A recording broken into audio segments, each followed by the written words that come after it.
नमस्कार, आप देख रहे हैं संजीवनी चैनल। आज आजकल जीवन में नकारात्मक शक्तियों का प्रवेश बहुत हो चुका है, तो आज हमने अपने चैनल पे बुलाया है एस्ट्रोलॉजर, वास्तुकार और बगलामुखी साधक कविता जागीर जी को। नमस्ते। नमस्ते। स्वागत है आपका हमारे संजीवनी चैनल पे। तो आप बताइए, कुंडली में ऐसे कौन से ग्रह है जिससे हमें पता लगाया जा सके कि हमारे जीवन में नकारात्मक प्रवेश कर रही है। नमस्कार जी, बिल्कुल।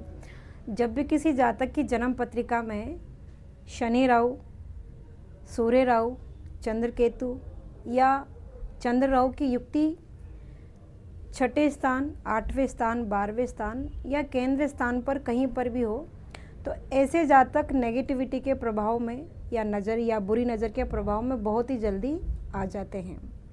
कि 7.5 वह शनि की ढैया नकारात्मकता क्यों बढ़ा देती है जीवन में। शनि जब भी चंद्र राशि पर गोचर करता है तो व्यक्ति की शनि की 7.5 स्टार्ट हो जाती है, और जब भी शनि की 7.5 या ढैया किसी भी राशि पर चलती है तो व्यक्ति का शारीरिक, मानसिक और आर्थिक स्ट्रगल व्यक्ति को करने पड़ जाते हैं। चंद्रमा माँ, मस्तिष्क और मन का कारक होता है, तो शनि की 7.5 या ढैया व्यक्ति को मानसिक रूप से व्यक्ति का मानसिक जो व्यक्ति का स्ट्रगल करने की जो कैपेसिटी होती है वो बिल्कुल नगण्य हो जाती है, कमज़ोर हो जाती है। अब आप बताइए, चंद्रमा के कमज़ोर होने से भावात्मक अस्थिरता और नकारात्मक सोच क्यों बढ़ जाती है। चंद्रमा की नेगेटिव होने पर भावनात्मक, चंद्रमा है ही मन का कारक है। ज्योतिष शास्त्र में चंद्रमा को मन का कारक बताया गया है। विचारों का कारक, मन का कारक, माता का कारक चंद्रमा को ही बताया गया है। जब भी किसी जातक की जन्म पत्रिका में चंद्रमा दूषित हो जाता है या चंद्रमा 6, 8वें, 12वें स्थान पर आकर के बैठ जाए तो व्यक्ति भावनात्मक रूप से बहुत ही ज़्यादा कमज़ोर हो जाता है। कहने का तात्पर्य ये कि व्यक्ति में डिसीजन लेने की कैपेसिटी बिल्कुल ख़त्म हो जाती है। इंसान में, जातक में विवेक बुद्धि का ह्रास हो जाता है। व्यक्ति मस्तिष्क से नहीं, व्यक्ति मन से कार्य करने लगता है। मतलब ये कि व्यक्ति मस्तिष्क की अपेक्षा मन से सोचने लगता है।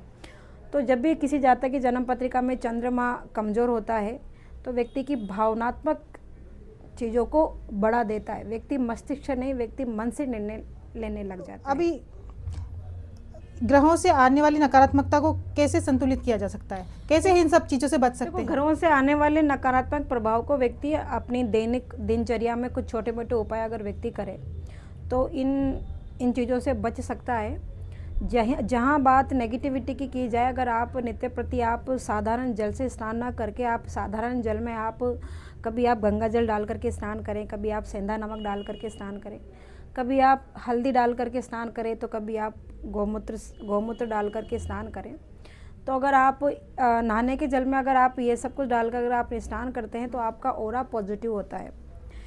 जब नेगेटिविटी किसी व्यक्ति के ऊपर तभी भारी होती है, तभी हावी होती है जब आपका ऑरा नेगेटिव हो। तो अगर आप नित्य प्रति अगर आप अपना ऑरा को अगर आप स्ट्रॉन्ग करके चलते हो तो आपके ऊपर नेगेटिविटी प्रभाव आपके ऊपर डाल ही नहीं पाएगी या लंबे समय तक आपको इफ़ेक्ट नहीं कर पाएगी। और रही बात, अगर किसी जातक की जन्म पत्रिका में अगर कोई ग्रह कमज़ोर है, जैसे अगर किसी व्यक्ति की जन्म पत्रिका में सूर्य ग्रह कमज़ोर है तो आप आदित्य हृदय का पाठ करो। चंद्र ग्रह अगर कमज़ोर है तो शिव महिमन स्तोत्र का पाठ करो। नित्य प्रति शिव जी की पूजा पाठ करो, उनके ऊपर जल वगैरह चढ़ाओ।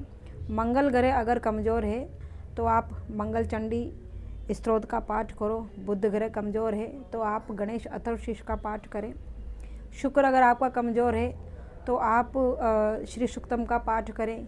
देवी साधना, देवी आराधना करें। गुरु ग्रह के कमज़ोर होने पर आप विष्णु सहस्त्र नाम का पाठ करें।